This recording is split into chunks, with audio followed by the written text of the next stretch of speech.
Video शुरू करने से पहले आपको मैं 3 बातें बताना चाहता हूं ताकि आप इस बात को समझें कि आप ये वीडियो क्यों देख रहे हैं।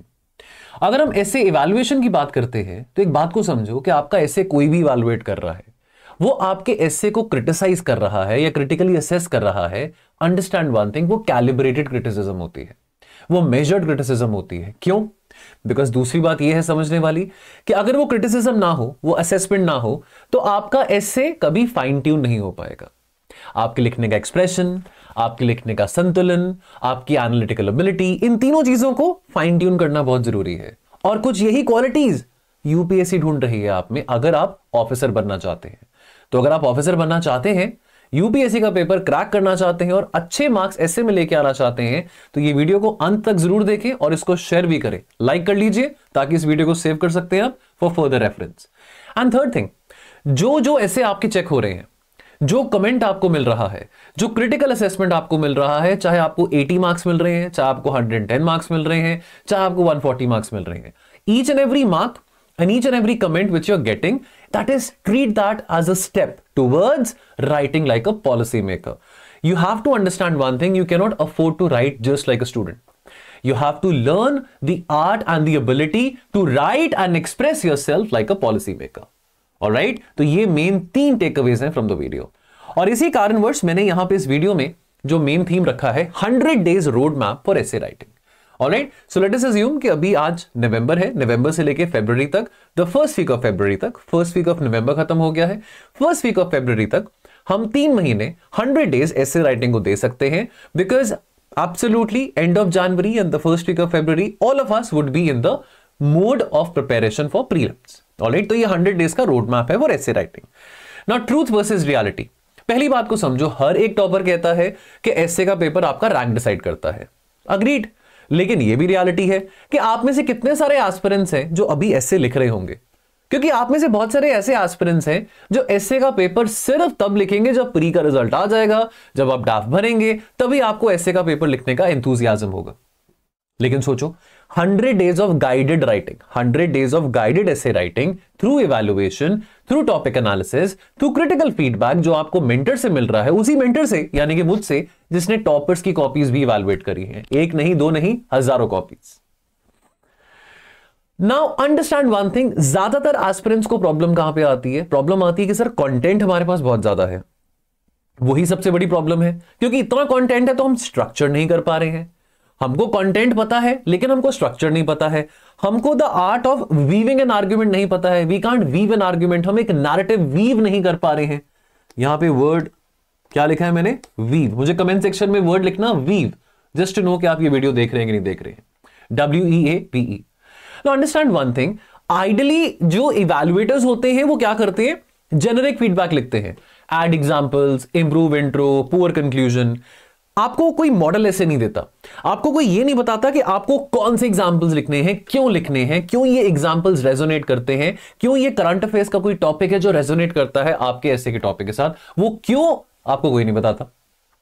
And also understand one thing, आप में से बहुत सारे बच्चे ऐसे हैं जो महीने में एक ही बार ऐसे लिखते हैं, and you feel a superficial sense of satisfaction that okay, मैंने ऐसे एक महीने में एक बार लिख दिया है, व्हिच मींस कि जब तक प्रीलिम्स का पेपर आएगा तब तक मैंने 4 या 5 ऐसे लिखे होंगे, and that is more than sufficient for me to sit before mains.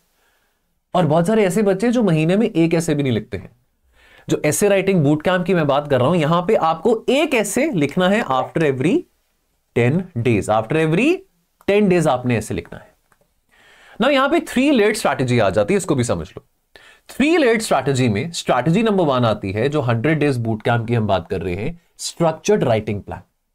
क्या है? Structured writing plan. यानी कि यहां पे आपको आफ्टर एवरी 10 डेज एक ऐसे का टॉपिक मिल रहा है, यानी कि आपको 10 ऐसे के टॉपिक्स मिल रहे हैं, वो 10 के 10 ऐसे इवैल्यूएट किए जाएंगे, उनका आपको मॉडल ऐसे मिलेगा, उनका डिस्कशन मिलेगा, और ग्रेजुअली ऐसे के जो टॉपिक्स हैं आपको डिफिकल्ट लगेंगे। एकदम से पहला टॉपिक डिफिकल्ट नहीं लगेगा, थीम बेस्ड टॉपिक से हम फिलोसॉफिकल टॉपिक्स पे आएंगे। Alright, then number 2, personalise feedback. मेरे द्वारा आपको हैंड रिटन रिमार्क्स मिलेंगे। मैं ही हूंगा, कोई और आउटसोर्स इवैल्यूएटर नहीं होगा, वो मैं ही हूंगा जो आपके एसेस को इवैल्यूएट करेगा, क्रिटिकल रिमार्क्स दूंगा और साथ में मार्क्स इंप्रूविंग स्ट्रैटेजीज की बात करूंगा। सो हाइपोथेटिकली मान लीजिए कि आपने अपना टेस्ट 1 दिया, आपने टेस्ट 1 दिया और आपके एसे में स्कोर आया, लेट अस से हाइपोथेटिकली 125 में से लेट अस से आपका स्कोर 50 आया। ये बात गारंटेड है that by the end of the 10th एसे, यानी कि at the end of the 3rd month, 100 days के एंड में ये जो 50 का स्कोर है ना, ये 50 का स्कोर आपका 70 में होगा। तो यानी कि इवैल्यूएशन से आप अपने 20 मार्क्स बढ़ा सकते हैं ओनली एंड ओनली अगर आप में वो विल है, only if you have the will to do so. अगर विल नहीं है then please don't watch the video. Thirdly, mentorship. Again, a very, very important part of evaluation is mentorship, and mentorship which is visible. Mentorship which is not lip service, but something which is visible in the form of telephonic audio calls, Telegram mentorship, and also video sessions. All right. Now, understand all these things जो मैं आपके साथ बात कर रहा हूं, जो 100 days boot camp की मैंने बात करी है, वो that is all a part of this paid program, the essay evaluation course. And please hold on. यहां पे ये मत देखना कि कुबेर सर यहां पे कुछ बेच के जा रहे हैं, उसके बाद आगे बात नहीं करेंगे। मैं आगे भी आपके साथ बात करने वाला हूं वेरी क्विकली कि इवैल्यूएशन जरूरी क्यों है। लेकिन बच्चा अभी ये कोर्स आपको 20% ऑफ पे only at the price of 3599 मिल रहा है। एंड टेल यू व्हाट, ये 100 डे बूट कैंप जरूर है, लेकिन इस कोर्स की वैलिडिटी सितंबर 2026 तक है। आइडियली मैं चाहूंगा कि आप ये 10 के 10 एसेस 10th नवंबर को ये कोर्स शुरू हो रहा है, तो 10th फरवरी तक आपके ये 10 एसेस कंप्लीट हो जाए। उसके बाद फुल थ्रॉटल आप प्रीलिम्स की तैयारी करो। लेकिन अगर आपको लगता है कि फिर भी आप अपने कुछ एसेस बचा के रखना चाहोगे, तो सितंबर 2026 तक आपके पास टाइम है। ऑफ कोर्स तब तक आप मेंस लिख चुके होंगे, तो उससे पहले ही आप यूटिलाइज करना चाहेंगे। तो ये जो प्रोग्राम है बहुत ही किफायती है। 3600 की प्राइस है, और मुझे लगता है कि ये कुछ ज्यादा कॉस्टली नहीं है, जहां पे आपको mentorship, telephonic calls, model essays भी मिल रहे हैं उन 10 टॉपिक्स के जो आपको मैं दे रहा हूं। टॉपिक्स में दे रहा हूं, मॉडल एसेस भी दे रहा हूं, इवैल्यूएशन भी मेरी है, टेलीफोनिक कॉल, मेंटरशिप भी यहां पे अवेलेबल है। ई वैल्यू कोड का इस्तेमाल करना टू गेट 20% ऑफ, वो आपको जरूर मिलेगा। लेकिन अंडरस्टैंड वन थिंग, इवैल्यूएशन जरूरी क्यों है, why to get your essay evaluated, ये भी सुनते जाओ। 2 मिनट लगेंगे और exact 2 minutes. Number 1, understand one thing, evaluation transform करता है आपके लिखने के तरीके को।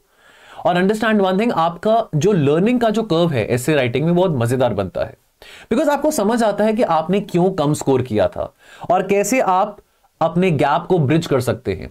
एक्सपेक्टेशन एग्जामिनर की क्या है और एक्सपेक्टेशन आपकी क्या है, रियलिटी क्या है आपका ऐसे कैसे, और एक्सपेक्टेशन क्या है एग्जामिनर की। इसको इस गैप को ब्रिज करने के लिए बहुत जरूरी है कि अपने ऐसे इवैल्यूएट करो।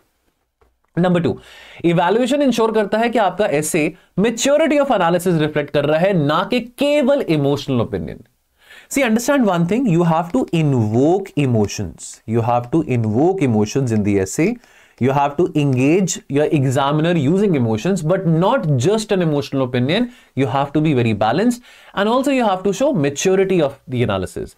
So there is a thesis statement, there is an antithesis statement, and there is a thing called a synthesis. So you need to have a very balanced synthesis, which I call as the maturity of analysis. इसको और समझेंगे evaluation में। Then understand one thing, आपको sustain करना है quality in your essay writing for 3 hours without any burnout.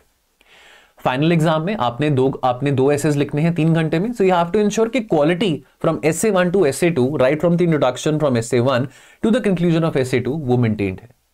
And then also you have to adapt structure of the essay depending on the topic.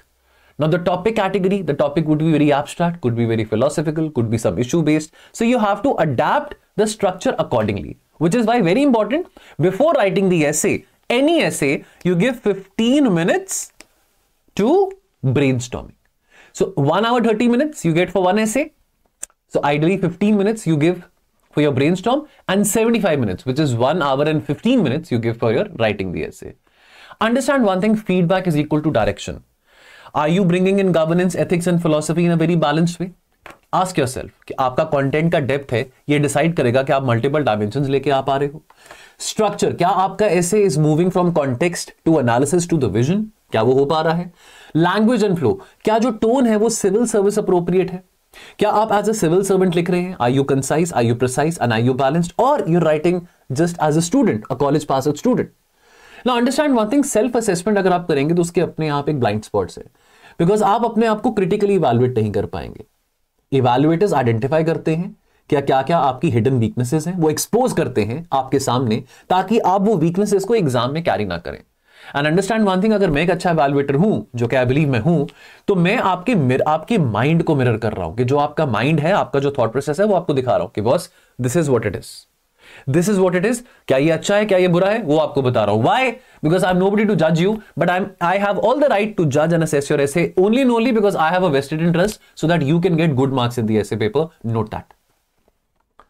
Remember 100 days, over 100 days आप सिर्फ essays नहीं लिखेंगे, लेकिन आप mental frameworks भी develop करेंगे और adapt करेंगे to approach any topic under stress.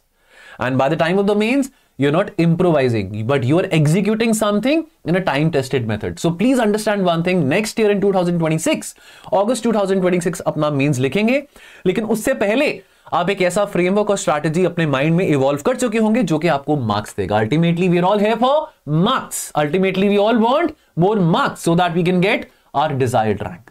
So this is all for the video. Do get in touch with us. Toll free number पे कॉल करें 1800 890 3043 for more assistance. Thank you so much. Love you all. Thank you.